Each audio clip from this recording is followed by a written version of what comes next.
اگر اللہ رب العزت کے خزانوں میں قرآن سے بڑھ کر کوئی چیز ہوتی تو اللہ تعالیٰ اپنے پیارے پیغمبر نبی کریم صلی اللہ علیہ وسلم کو ضرور عطا فرماتے۔ یہ وہ نعمت ہے، وہ عظیم نعمت ہے کہ جس کو اللہ تعالیٰ نے جب مکمل فرمایا تو یہ بطور احسان بات جتلائی۔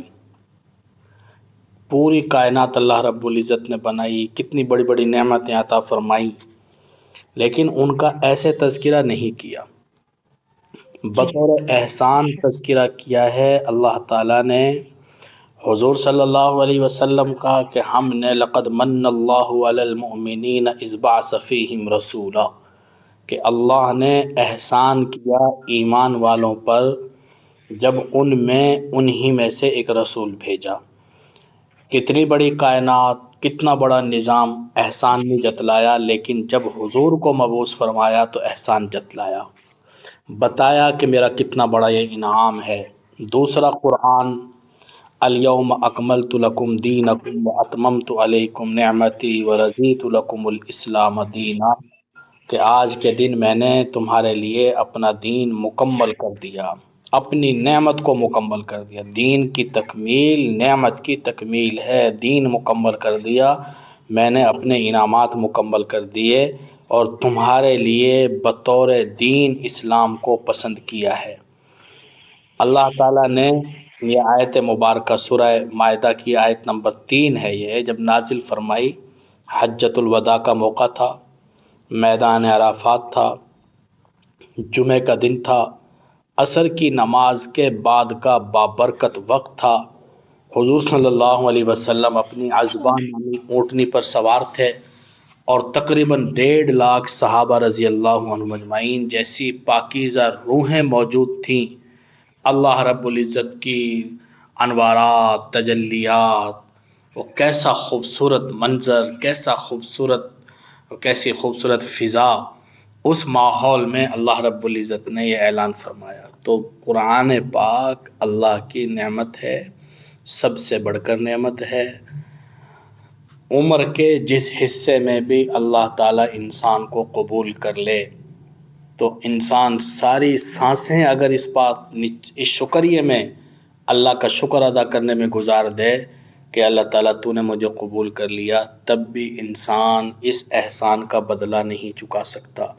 صحابہ رضی اللہ عنہم اجمعین جب ایمان لائے، کسی کی عمر 70 سال تھی، کسی کی 60 تھی، کچھ ایسے لوگ بھی تھے کہ جو 120 سال کی عمر میں ایمان لائے۔ حضرت ابوبکر صدیق کے والد گرامی ابو قحافہ جب ایمان لائے، ان کی عمر تقریباً 120 سال تھی، اور سر کے سارے بال، پلکیں، ابرو، بھویں سب کچھ سفید ہو چکا تھا اور نظر نہیں آتا تھا، تو دیکھنے کے لیے اپنی آنکھوں کا گوشت اوپر اٹھانا پڑتا تھا تب نظر آتا تھا، لیکن اس عمر میں بھی دین سیکھا، قرآن سیکھا، احکام سیکھے۔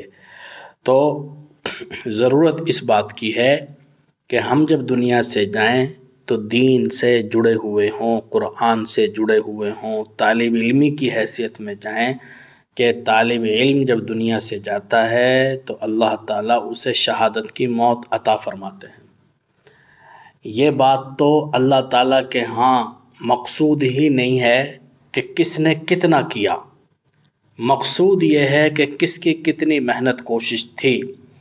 اگر ایک انسان آج آغاز کرتا ہے اور اللہ رب العزت کے ہاں یہ منظور ہے کہ کل اس کی دنیا سے رخصتی ہے، سال بعد رخصتی ہے، 2 سال بعد، اس نے ایک لفظ پڑھا، ایک پارہ پڑھا، اللہ تعالیٰ کے ہاں وہ کامیاب ہوا، اللہ تعالیٰ کے ہاں وہ طالب علمی کی حیثیت میں گیا۔ سب سے بری چیز کائنات میں، سب سے بری چیز وہ کفر ہے، سب سے بری چیز۔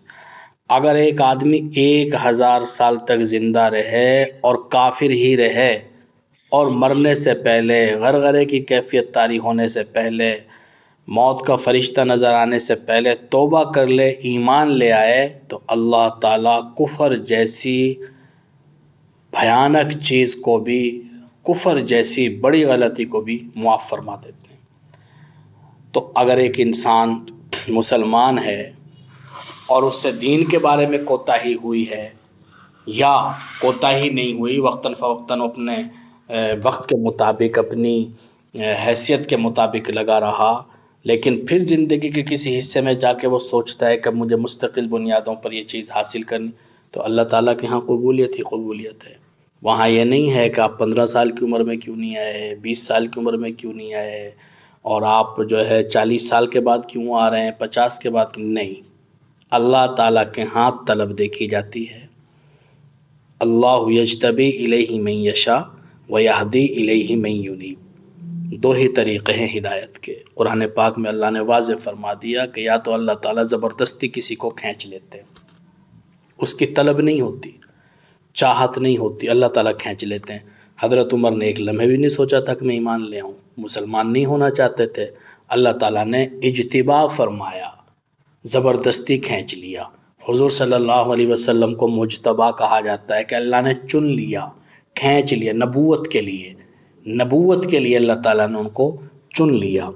کوئی دخل نہیں تھا نبوت بننے میں، انسان کی عمل، نبی بننے میں انسان کے اپنے اعمال کا کوئی عمل دخل نہیں ہوتا۔ کوئی جتنے مرضی بڑے اعمال کر لے، وہ نبوت کے معیار پر نہیں پہنچ سکتا۔ اعمال جتنے مرضی بلند ہو جائیں، کوئی معیار اللہ نے نہیں رکھا کہ اس مقام تک پہنچ کر کوئی نبوت کے مقام کو پہنچ سکتا ہے، نہیں۔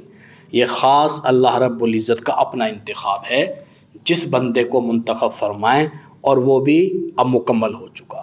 اب قیامت تک کے لیے یہ انتخاب بند ہو گیا، ہمیشہ ہمیشہ کے لیے انتخاب بند ہو گیا ہے۔